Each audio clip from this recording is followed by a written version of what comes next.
I'm going to talk to you about childhood obesity and steps that you can take in understanding if it's an issue in your home. So step one is to know your child's body mass index, or BMI.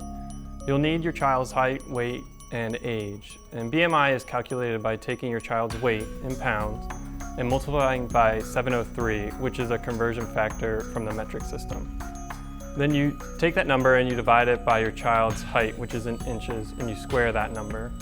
So once the BMI is calculated, you'll have to compare it on a chart, which will determine where your child's BMI falls relative to their age. If your child's BMI falls in the 85th percentile or higher, it's recommended that you just have a conversation with your child's pediatrician to discuss the next steps to take. So step two is to turn negative thoughts and choices into positive ones. So instead of focusing on what you shouldn't or can't do, emphasize what you can do. This could be simply choosing a healthy food to eat and increasing your activity level. A simple change can really count, like skipping a cookie while adding 60 minutes of playtime can really make a difference. Step three is to make it a family affair. So you can really battle the odds of your child becoming obese by making the whole family engaged in healthy choices. Studies have shown that children whose families eat dinner together are less likely to be overweight.